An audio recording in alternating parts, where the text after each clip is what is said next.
Siva Unufusi dan Ahmad Rosiful Falah. Kami dari kelompok 9 akan menjelaskan tentang auditor eksternal. Materi pertama akan dijelaskan oleh Ahmad Rosiful Falah. Auditing eksternal merupakan suatu kontrol sosial yang memberikan jasa untuk memenuhi kebutuhan informasi untuk pihak luar perusahaan yang telah diaudit. Pelaksanaan auditing eksternal adalah pihak luar perusahaan yang berdiri secara independen.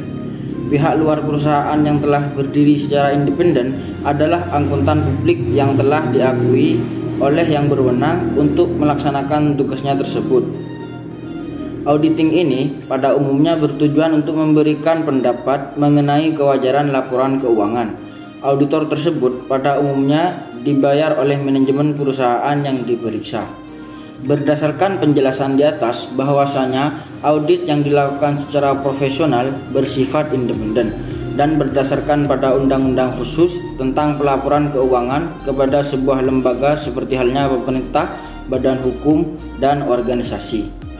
Baik, di sini saya akan menjelaskan tentang peran auditor eksternal. Auditor eksternal ini berperan sebagai pengawasan atau mereview terhadap laporan keuangan yang ada dalam perusahaan. Auditor ini dapat bekerja di luar perusahaan yang tidak ada hubungannya dengan dirinya, dilakukan secara profesional dan independen sehingga diharapkan penilaian tersebut dapat objektif.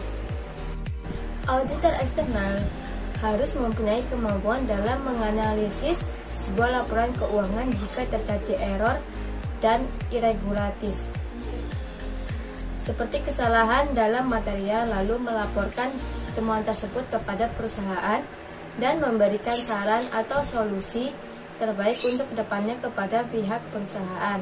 Adapun peran lain dari auditor eksternal seperti 1. Auditor eksternal berperan penting untuk serta mempunyai kepentingan bersama dalam hal efektivitas organisasi.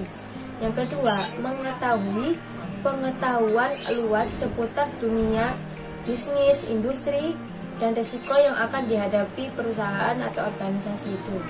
Yang ketiga, memberikan informasi kepada pihak perusahaan tentang laporan keuangan dan manajemen letter atau manajemen letter di sini merupakan pemberitahuan ke pihak perusahaan, khususnya manajer tentang kelemahan serta memberikan solusi yang terbaik bagi perusahaan. Selanjutnya saya akan menjelaskan tentang tugas auditor eksternal. Tugas auditor eksternal antara lain adalah 1. Memberikan opini atas laporan yang telah dikerjakan. Yang kedua, mereview dilakukan secara periodik atau tahunan. Yang ketiga, melakukan penilaian apakah sudah sesuai dengan prinsip yang berlaku, yaitu PSAK atau SAK. Dan yang terakhir, auditor eksternal harus bertanggung jawab kepada pemegang saham dan berkewajiban kepada perusahaan untuk melakukan kerja yang profesional dalam melakukan audit. Dan yang terakhir, saya akan menjelaskan tentang tanggung jawab auditor eksternal, yaitu ada 1. Perencanaan, pengendalian, dan pencatatan. Auditor perlu merencanakan, mengendalikan, dan mencatat pekerjaannya. Yang kedua, sistem akuntansi. Auditor harus mengetahui dengan pasti sistem pencatatan atau pemrosesan transaksi dan menilai kecukupannya sebagai dasar penyusunan laporan keuangan. Yang ketiga, ada bukti audit. Auditor akan memperoleh bukti audit yang relevan dan reliable untuk memberikan kesimpulan rasional. Sekian penjelasan dari kelompok 9. Mohon maaf bila ada penjelasan atau tutur kata yang kurang berkenan. Terima kasih. Assalamualaikum warahmatullahi wabarakatuh.